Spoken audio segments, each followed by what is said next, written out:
Olá, amigos e amigas. Hoje eu gostaria de conversar com vocês acerca das ideias sobre o conceito de ateísmo e idolatria. Conceitos esses aparentemente opostos entre si, porém profundamente vinculados em relação à dinâmica de como eles interagem entre si. Isso porque, para evoluirmos nessa nossa reflexão, eu gostaria de antemão de divorciar esses termos, ateísmo e idolatria, do seu conteúdo religioso, que é o que geralmente patrocina os significados desses termos. Eu quero explorá-los em relação ao seu aspecto psicológico. Porque, psicologicamente falando, todo ateísta é um idólatra em potencial em certos aspectos. Assim como, por outro lado, um idólatra assumido também se torna um ateu ao mesmo tempo em relação a outros aspectos. Isso porque a nossa energia psíquica, pela maneira como ela funciona, ela tende a se organizar na direção de ênfases.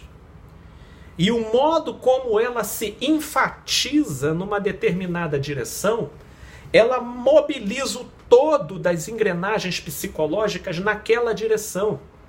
E isso não tem como ter outra definição a não ser idolatria. E essa concentração numa determinada direção, perfazendo a ideia que nós estamos aqui construindo de idolatria, não tem, por outro lado, como tornar o sujeito, ao mesmo tempo, cético, ateu, de inúmeras outras possibilidades que estão ao redor dele, que lhe são acessíveis, porém ele se nega a se permitir, se nega a acreditar, porque ele precisa manter a devoção por aquilo que ele idolatra. Por isso, voltamos a dizer que todo ateu, na sua proposta consciente, carrega uma propensão idolátrica na sua maneira inconsciente de funcionar. E todo idólatra assumido carrega consigo um ateísmo em potencial no modo como lida os demais temas da vida que não se correlacionam com a ênfase ao qual ele resolveu se devotar. É nessa direção que eu quero complementar essa nossa reflexão com o conceito junguiano de imago Dei. Esse é um conceito que foi proposto em latim, que significa imagem de Deus. E Jung, ele elabora esse conceito numa análise que tenta explicar uma fenomenologia da alma humana, não necessariamente preocupado na tentativa de provar a existência de Deus, porque essa análise que Jung faz é de natureza imanente, tem a ver com o nosso funcionamento psíquico e não transcendente ao ser. Então, eu vou ler aqui junto com vocês um certo trecho do parágrafo 528 da obra, de um volume das obras completas de Jung, A Natureza da Psique, onde ele diz o seguinte: tenho sido acusado diretamente de alimentar tendências filosóficas ou mesmo teológicas, querendo se dizer com isto que eu pretendo explicar cada coisa filosoficamente e que minhas concepções psicológicas são metafísicas, ou seja, são extra-ser, exploram realidades que não têm a ver com o sujeito. Se eu utilizo certos materiais filosóficos, religiosos e históricos, é tão somente com a finalidade de apresentar as conexões psíquicas.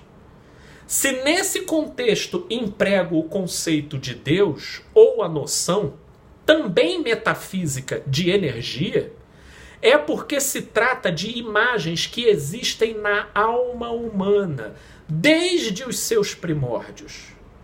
Não me canso de insistir que nem a lei moral, nem o conceito de Deus, nem nenhuma religião penetraram no homem vindos do exterior e caindo, de certo modo, do céu. O homem, pelo contrário, encerra nuclearmente todas estas coisas dentro de si, desde as origens. Isso porque depois do iluminismo, como um movimento de contrapartida àquilo que foi o produto da Idade das Trevas em relação ao cristianismo e à concepção extremamente tirânica, controladora e asfixiante produzida pela religião na sua concepção sobre Deus, se tornou elitizado desfazer-se dessa concepção e acreditar-se numa realidade de vida que se pudesse prescindir de tais ideias como se fossem ideias meramente intelectuais que foram introjetadas via lavagem cerebral na concepção humana. Todavia, Jung identifica que não é algo que veio de fora para dentro, mas se existe uma explicação sobre o porquê essas coisas, desde os primórdios da humanidade até o presente momento, vivem sempre se expressando sob essas prerrogativas religiosas, não é porque isso veio de fora para dentro, mas é porque isso existe dentro do homem como demanda. E essa demanda que se forma na alma humana, buscando por aquilo que o transcende, Jung chama de imagem de Deus. Na verdade, não apenas buscando aquilo que o transcende, mas buscando aquilo no qual o sujeito possa endereçar a convergência da sua energia psíquica. E aqui é que está o X da questão. Porque por mais que filosófica e intelectualmente eu possa negar o conceito da existência de Deus, eu não posso divorciar da minha alma a fenomenologia que Jung chamou pelo nome de imago Dei, a imagem de Deus. Porque embora eu conscientemente me autonomeie ateu, psicologicamente eu sou um profundo idólatra pelo modo como eu interajo com as minhas ênfases psíquicas.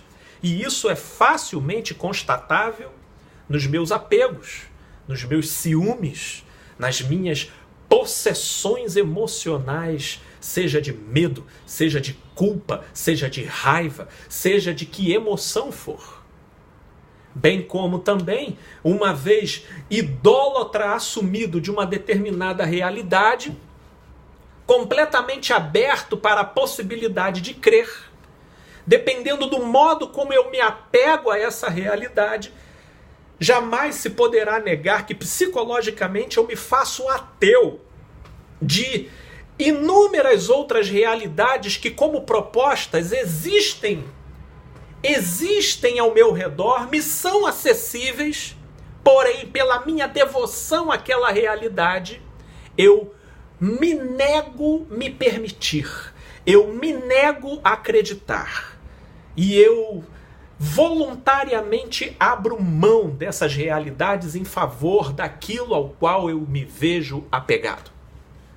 Portanto, Se tem algo que nós podemos trazer como reflexão para problematizar esse paradoxo entre o ateísmo e a idolatria, não é necessariamente uma superioridade intelectual que olha para o alto e diz Deus não existe. Porque, na verdade, Deus, nesse conceito psicológico que nós estamos abordando aqui, ele é muito mais real do que nós estaríamos orgulhosamente preparados para admitir. Isso porque existem muitos que, céticos em relação às nomenclaturas patrocinadas pela religião, são absolutamente idólatras de uma devoção, por exemplo, em relação à preocupação com a interpretação dos outros. O olhar do outro exerce a função de divindade que controla e norteia o comportamento de boa parte dos intelectualmente ateus. É isso que Jung está chamando de imago Dei, a imagem de Deus, a função do divino orquestrando o fluxo das nossas ênfases energéticas no modo como a gente vivencia a vida.